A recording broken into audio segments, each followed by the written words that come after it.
I'm now in conversation with Professor Tim Foresman, who's a very good friend, a long-standing friend.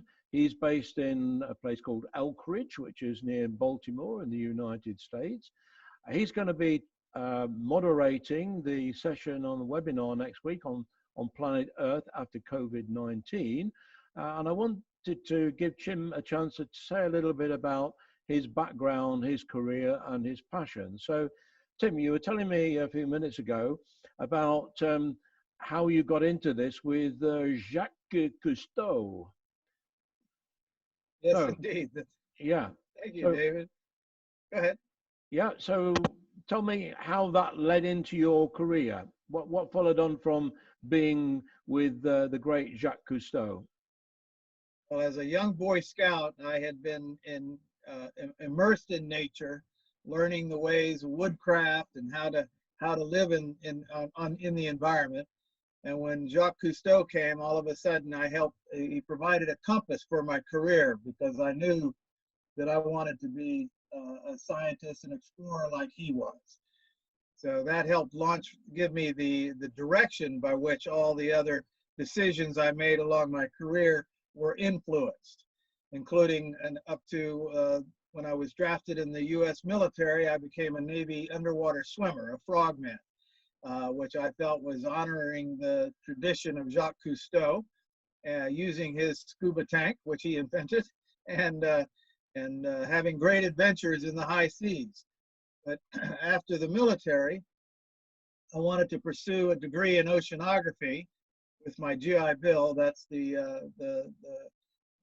financial credits that are given to veterans to go off to school for a few years. And I took that and got degrees in biology and ecology out of San Diego State, surfing every morning and studying biology, and then on to my master's in ecology. And I became intrigued with the relationship of human beings to what was going on the planet. I was studying fire ecology in Southern California at the time and made some interesting discoveries by using satellite data. I became intrigued, but when the Landsat satellite first went up, I realized I could do things with computers and models that the field ecologists could never do in a lifetime because of the areas that I could cover, plus constantly monitoring it.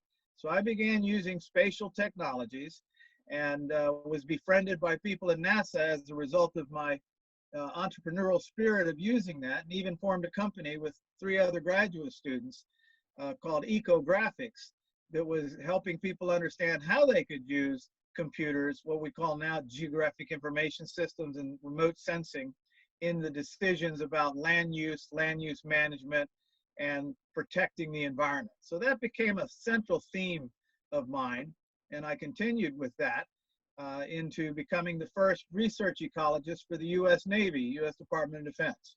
And in that role, I was able to do a lot of very interesting things with technology, all in the attempt to protect the lands and species of biodiversity that's resident on the military properties, because the military holds huge bases, 29 Palms, Camp Pendleton, Camp Lejeune, names that are well known in the US, but large holdings for testing areas. And so I began focusing on that, getting better and better. And then I moved on to the US EPA, where I led the remote sensing GIS research for the US EPA in the early 80s. Does that stand for Environmental Protection Agency? Yes, it does. The Environmental Protection Agency that was formed in 1970 by the Republicans in the U.S., which is interesting today politically because they were the founders of the environmental movement. Right. But you wouldn't know that from reading the newspaper. So yes, the U.S. Environmental Protection Agency, and I know we're going to find out from Richard Emery the strength that he had provided in enforcement, that if it wasn't for the EPA, we would have nowhere near the clean air, the cleaner water, the cleaner air, and the cleaner soils that we're now starting to enjoy. It's a big battle, but that's where the frontline battle is held, is at the U.S. Environmental Protection Agency. So I'm glad I got to share time in that agency. Yeah, and you mentioned when we were talking earlier about a project you did involving hazardous waste that was very effective by the sounds of it. Yes, sir. As the US EPA, it's called CERCLA, or Superfund is a common term for these abandoned huge hazardous waste sites, whether it's radioactive waste, toxic waste from any kind of pollution, corporate manufacturing issues of that nature. And many of the sites are actually old municipal landfills that people put the toxic dumping into. So when you found out about these, normally you drill some wells out there and sample water and say, what's the problem?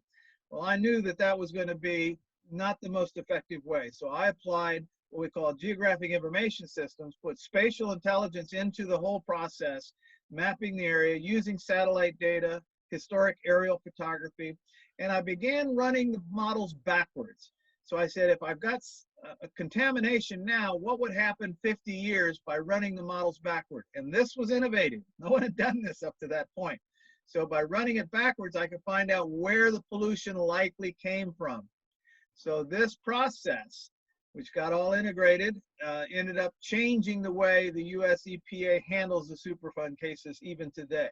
So it felt pretty good for a young ego, for a scientist, to realize that the results of the work that I was doing and my team was having a profound impact on the safety and environmental protection. From that, I ended up, go ahead. Yeah, I've just moving on to your time in NASA. What Yes, did you sir. do? Anything in between, or how did you get involved in NASA? Well, I bounced around consulting and doing some interesting things all around the world, teaching people how to use spatial information systems, including the Saudi Arabian government. So has a lot of exciting times. I was a professor, a young professor at University of Maryland, Baltimore County, and I started doing work for NASA, getting grants. As a result of my work with them, and basically I showed them the flaws in the work that they were doing. So I always learned, if you can show people that it's nice to have satellite data, but unless you calibrate what you're seeing, you don't know for sure what you're seeing. And so they said, I guess it was to shut me up, but they started giving me lots of money, and I started doing research on how to do these things properly. Quality assurance. Now today, the terms metadata might be familiar to many people. I did the first metadata test for the US Geologic Survey and the federal government. So I was in on a lot of firsts when I looked at things and said, it's good, but how good is it going to be? Because I knew if you went into a lawsuit, you're going to have to, and the EPA trained me that way, you have to, it can't be just good science, it has to be good legal science. So that upped my game, and that helped NASA understand the importance of what they were doing under a program called Mission to Planet Earth. And so they started that program, and after a few years, it was in 1998, they said, hey, how would you like to come here and be a visiting scientist at NASA? And I thought, okay, what do you do when you get the lotto? So of course I went down there. It was just a 30-minute commute by rail from the Baltimore station down to DC. And for 2 years, I ended up working at NASA headquarters and became in charge of a program called Digital Earth. And Digital Earth was a program to see how we could use all these different federal agencies working together to use the scientific information about the planet and in a virtual globe, and put that data together, and would that help us monitor, manage, and map the planet for the betterment of humankind? And I was the chair of that among 17 federal agencies. That was the greatest number of federal agencies ever got together, and was only beat after the 9/11 event. Was the only time that more agencies got together. So it was a record breaker at that point. The technologies we were looking at, one of them was a young upstart called Keyhole out of California. Well, in that interim, I moved to be the chief scientist for the United Nations Environment Program in Nairobi. And as soon as I landed, I started talking to these gents about, let's make this happen. So I gave what is now Google Earth, the 4 young programmers out of San Mateo, California, I gave them their first contract. And we showed that a virtual globe on a big screen that was probably 10 meters high at the World Summit for Sustainability in Johannesburg, to explain to people that we had a new way of monitoring the planet. So they were going to talk about sustainable development, and I showed them how we're going to do that. And it was very exciting time, me and my team, of course, but it was a very exciting time. And a young guy named Jack Dangerman was sitting in the crowd. He's the president of ESRI. And he goes, whoa, this is the way of the future. So when you influence somebody like Jack Dangerman of the direction that we need to go, and you know you're doing the right job. Yeah, And well, I think that has come through your doing the right thing, has come through your career like a stick of rock. It's all the way through. It's a very impressive record. Did you have any involvement with Al Gore? My understanding that Al Gore was in some way behind the Digital Earth concept. Well, he actually, in his book, Earth in the Balance, he raised the concept of a digital Earth.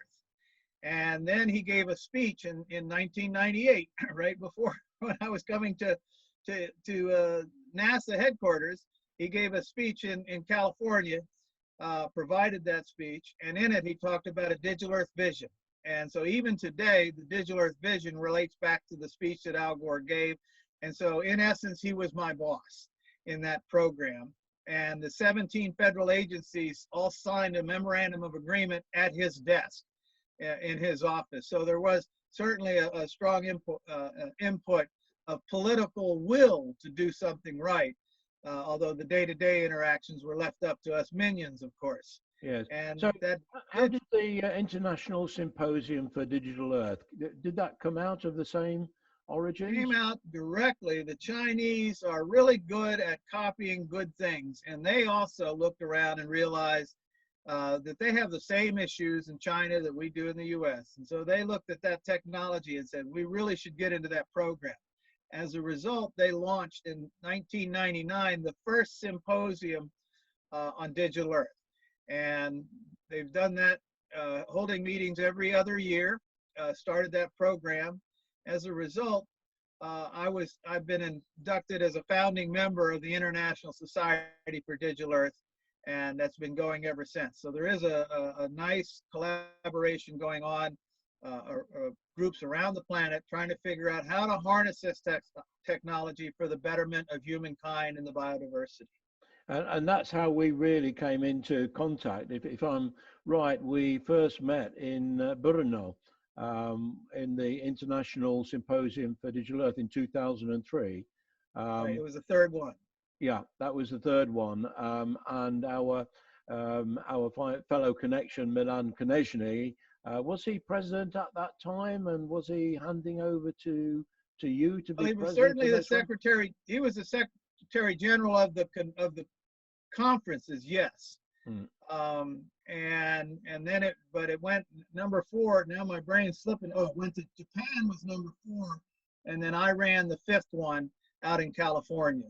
Yeah, and that's where that was a conference that I attended, and I have to say, not wishing to bull you up, but it was one of the most incredible conferences I've ever been to, and to have the opportunity to shake hands with an Apollo 14 astronaut who delivered a stunning presentation about what it was like to fly to the moon, and to have lunch with the man who discovered or invented the computer mouse, Doug Engelbart, to have a lunch with him, yes, Doug Engelbart, and also to be on a panel discussion with another remarkable guy, Planet Walker, who Don Francis. Yeah, an incredible story. So it has to be the most amazing conference that I've ever been to. And so your passion for the planet Earth and the environment remains undimmed. Now, you've written some books. Tell me about the books you've written. You read a book about satellites for children? Yes, I have I can grab one. Okay. Excuse me for that interruption. The first book about children was called The Last Little Polar Bear. Yeah. And I wrote that to try to have a dialogue with children about what was going on in the planet. and to advise them, sneak in a lot of science. So you might say that it was embedded with STEM Right. Okay. information. This other book for children to tell them, just published, was it this year, I guess? No, last year, is to help them understand that we've got all these tools up there. We've got these satellites monitoring the water, the air, the soil, the vegetation, so that we don't have to give up hope. There are big challenges, but we have technologies up there with international teams, Japanese, Europeans, to monitor the planet in this digital Earth. So there's no reason to give up hope. It's like going to the hospital. There's a lot of technology there that can keep us alive. Yes, we have to live healthy lives so we don't go to the hospital, but we've got technologies there to help us.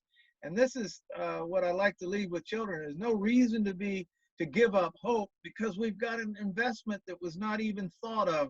When I was meeting Jacques Cousteau, no one had a conversation about rotating satellites and digital Earth, anything of that nature. So we're much farther ahead in our capacities, and that's what I want to leave children with, so that they can harness their career to somehow utilize these technologies.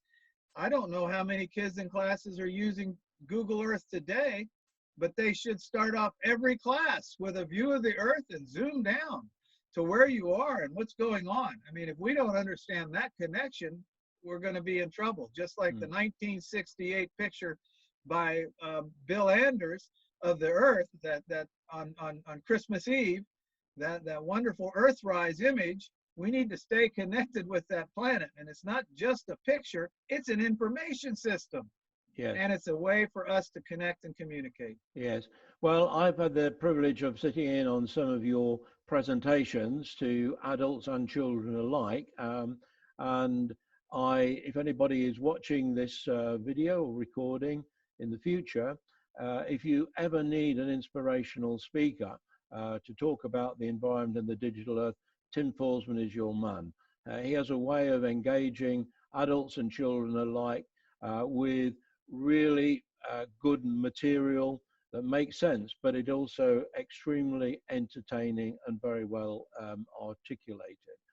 So that's my plug for you.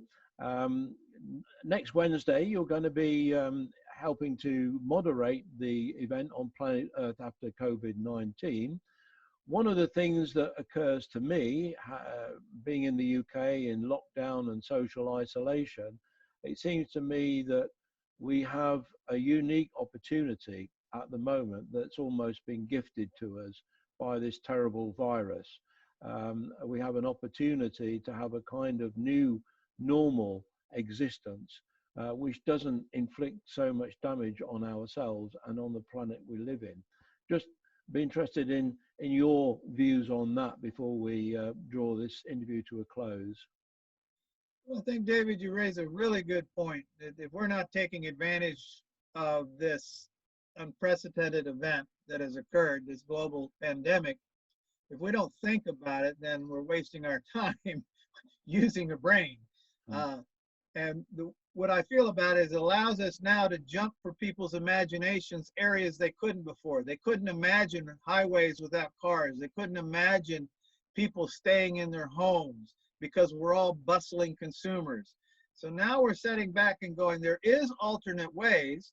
Wouldn't it be nice to do some of those without people dying in hospitals?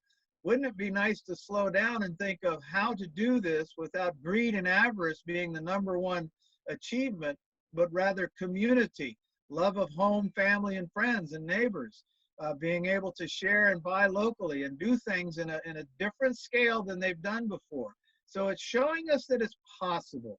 And with that possibility, we should begin to examine ways of addressing the existential issue that's coming on the horizon as we speak. And the horizon is not far away with the climate change phenomenon.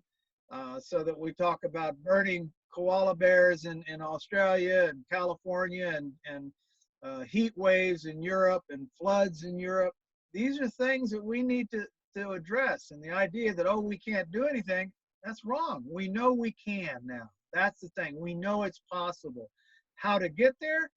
There's no one person that knows that, but collectively, if we realize that there is potential for a brighter horizon and engage with the youth, because they need the energy, the knowledge, and the will to do that as well. If we engage with them, then we should all feel pretty good about the future in a collective sense. Yeah, well, I think that's a absolutely fantastic and very appropriate note to close the interview on. We'll have more time to discuss this the next Tuesday in the webinar. But for now, I just want to say thanks very much, Tim, for joining me today and sharing your thoughts and your experiences with me. I'll be publishing this interview on YouTube and probably on my own website in connection with the program of webinars and virtual networking events that I'm going to be running over the next few weeks. And I'm really happy that you are happy and privileged that you are going to be a big part of that exercise. So thanks, Tim. Thank you, Professor.